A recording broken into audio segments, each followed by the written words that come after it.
수분 섭취가 부족하면 정말 큰일 난다. 점막 건강이 면역의 핵심이다. 모든 점막들이 우리 인체로 들어가는 여러 가지 유해 물질을 차단하고 세포 안에 물이 부족하니까 세포가 찌들.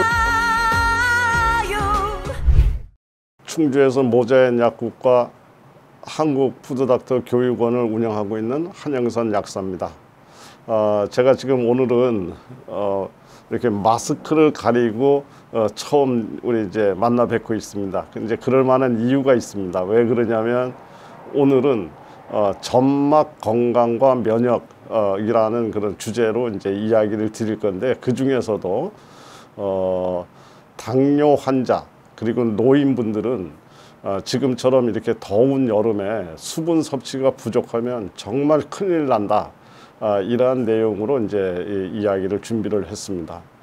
제가 이 점막 건강이 면역의 핵심이다라고 이제 이야기를 드렸는데, 이 뜻은 뭐냐면 이렇게 제가 지금 마스크를 쓴 이유는 외부에서 코로나가 됐던 또 아니면 미세먼지가 됐던 또 각종 유해 물질들이 이렇게 우리 인체로 들어가는 것을 지금 마스크가 이제 막아주고 있죠. 이제 그래서 이걸 보호하기 위해서 막고 있는데, 예를 들어서 이렇게 마스크를 벗게 되면 지금부터 들어오는 유해 세균, 코로나라든가 유해 물질, 이것들은 누가 막아낼 것이냐 하는 겁니다. 누가 막아내느냐면 바로 이 코 안에 있는 점막, 기관지에 있는 점막, 폐에 있는 점막, 그 다음에 소화기로 들어가고 있는 위장 점막, 장점막 등등 이런 모든 점막들이 우리 인체로 들어가는 여러 가지 유해 물질을 차단하고 이렇게 막아내는 역할을 하고 있습니다. 그래서 이 점막을 잘 관리를 하게 되면 바로 우리 몸의 전체적인 면역뿐만 아니라 건강을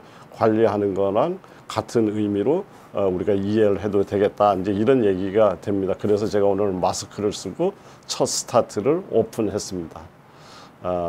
이제 그래서 호흡기 점막이 만약에 마르면 이제 어떻게 되는가? 이제 우리 간혹 이런 환자분들을 만날 때가 있습니다. 뭐냐면 선생님, 저는 1년 365일 감기를 달고 살아요. 이놈의 지긋지긋한 감기 어떻게 안 걸릴 수 있는 방법이 없나요? 이제 이렇게 이야기하는 손님이 있으면 그 손님한테 병원의 의사 선생님이나 약국에서 약사분들이 이제 뭐라고 이야기를 하냐면 집에 가서 따뜻한 물 충분히 드시고 그리고 집에 습도를 높여주세요. 아마 이런 이야기를 많이 들으셨을 거라고 생각을 합니다. 이거는 이제 무슨 얘기냐면 점막이 망가지지 않도록 수분 관리에 신경 쓰세요. 이 소리나 마찬가지입니다. 그러니까 점막이 깨지게 되면 외부의 적들로부터 우리가 막아낼 수 있는 힘이 없어지기 때문에 바로 이제 감기뿐만 아니라 여러 가지 질환에 오는 거죠. 특히 지금 유행하고 있는 코로나 뭐 계속 변종이 만들어지고 계속 우리 곁을 떠나지 않고 우리를 위협하고 있는 이때에 우리가 이런 점막 관리에 대한 내용은 너무나 중요하기 때문에 제가 지난 영상에서 코로나를 막는 이야기라든가 이런 거를 또 여러 차례 이렇게 말씀을 드렸지만, 오늘은 특히 노인분들이라든가 그다음에 수분 관리가 올바로 되지 않고 있는 당뇨 환자들의 경우에 이러한 점막 관리가 안 됐을 때 얼마나 위험한 생명의 위협을 느끼게 되는지에 대해서도 같이 한번 고민해보는 그런 시간을 만들었습니다. 우선 이제 호흡기 점막이 마르면 뭐 그냥 코가 쩍쩍쩍쩍 말라서 갈라지고 이러면 감기가 걸리죠. 이제 마찬가지 이론으로 위의 점막이 망가지고 또 장의 점막이 파괴되면 우리 몸속에 들어가지 말아야 될 모든 물질들이 우리 몸속으로 들어가면서 우리 몸 안이 흙탕물과 같은 아주 혼돈의 세계에 빠지게 됩니다. 이제 이렇게 됐을 경우에 우리 인체 내에서는 그 물질을 해독하고 또 그 물질을 대항해서 싸우고 내쫓고 이제 이렇게 하면서 몸 안에 여러 가지 알러지 반응이라든가 자가 면역성 질환 등등 이런 것들이 이제 생겨나게 되죠. 그래서 현대인들이 앓고 있는 많은 질환 중에서 이 치료가 안 되고 만성화되어 있는 이런 것들의 대부분은 사실은 소화관 점막의 손상으로 인해서 내부가 극도의 혼란 체계로 빠져서 생겨난 그런 질환들이 굉장히 많습니다. 이런 의미에서 이 기관지 점막, 그 폐점막, 이런 호흡기 쪽으로 들어오는 점막은 물론이거니와 소화기 쪽에 들어가는 점막이 전부 다 강화되어야 우리 방어선이 아주 잘 지켜지는 이제 이런 거죠. 그래서 점막이 중요하다는 이야기를 이제 강조하고 있습니다. 그럼 이제 점막을 잘 만들 수 있는 것을 이제 우리가 먹고 관리를 해야 되는데, 그 점막을 관리하는 첫 번째는 누가 뭐라 그래도 물을 충분히 마시는 겁니다. 그래서 물을 마시는데 물을 얼마만큼 마시느냐, 뭐 사람에 따라서는 뭐 1.5리터가 좋다, 또 뭐 2리터가 좋다, 1.2리터가 좋다, 나름대로 여러 가지 이론을 내세우고 있습니다만은 이제 평상시에 충분히 마시는 습관을 갖되 이렇게 하시면 좋을 것 같습니다. 어떤 양을 정하지 말고 항상 목이 마르기 전에 수분을 섭취한다는 생각을 좀 더 가지셨으면 좋겠다.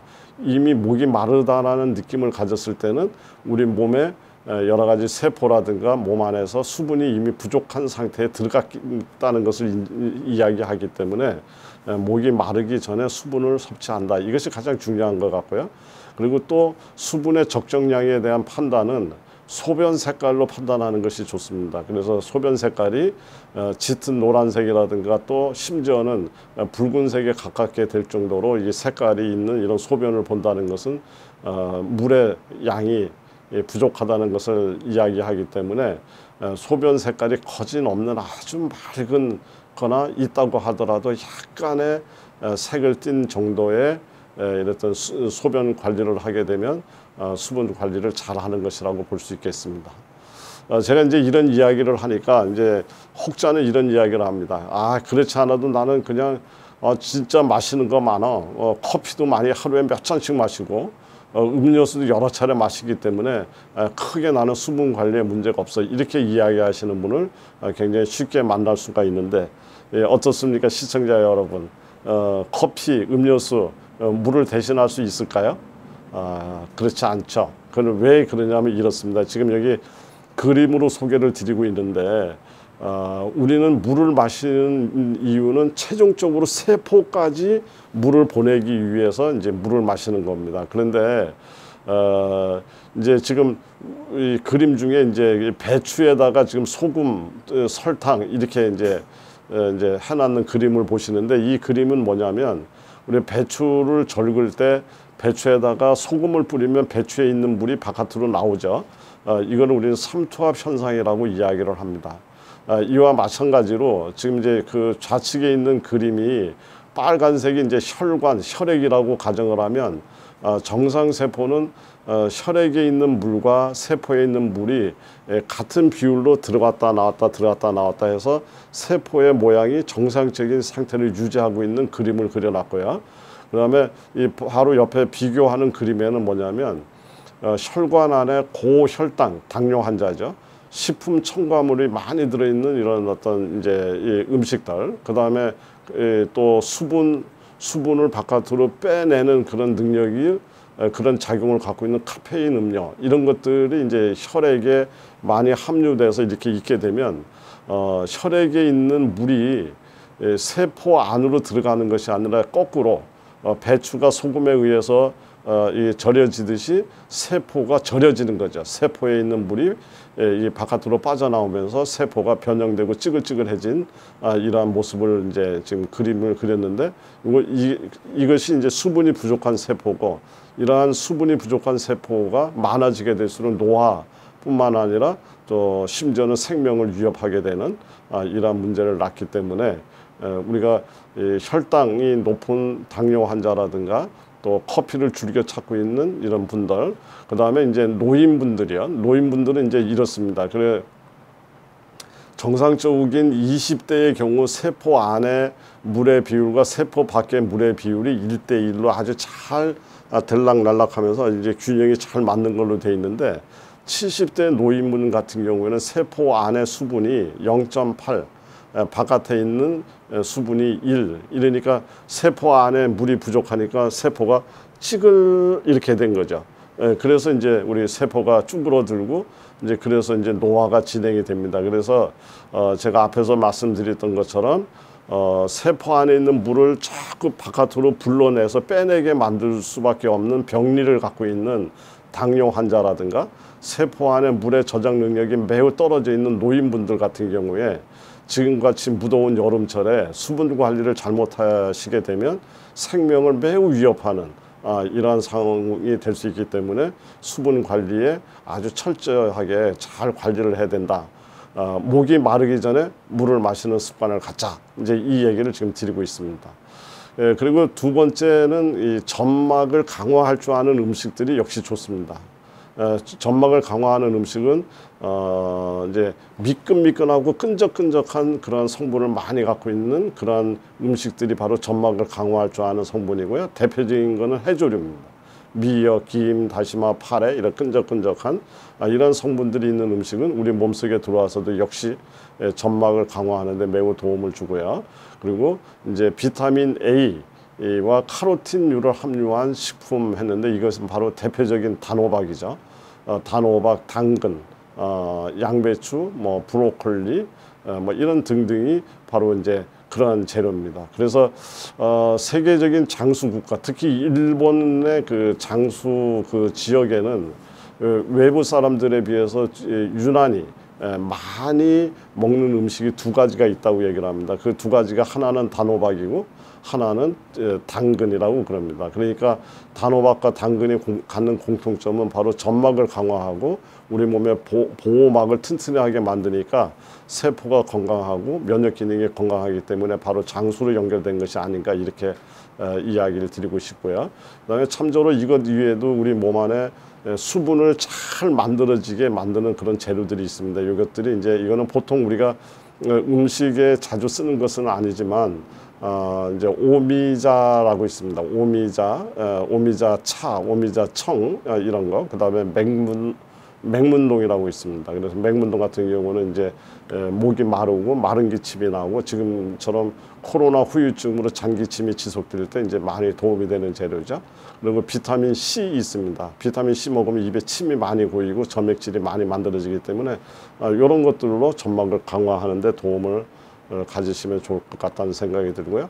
제가 이제 추천드리고 싶은 거는 지금 여름철이고 이제 겨울철도 마찬가지입니다만 속을 따뜻하게 만드는 생강 계피를 끓였는 이걸 우리는 수정가라고 얘기하는데 여기다가 점막을 강화하는 무, 대파, 배를 같이 집어넣어서 이렇게 해서 변형된 수정가를 만들어서 평상시에 차처럼 드시는 것도 굉장히 좋은 접근 방법이 될 것 같고요. 또 하나는 끈적끈적한 점액질이 많은 미역국을 자주 드시는 거죠.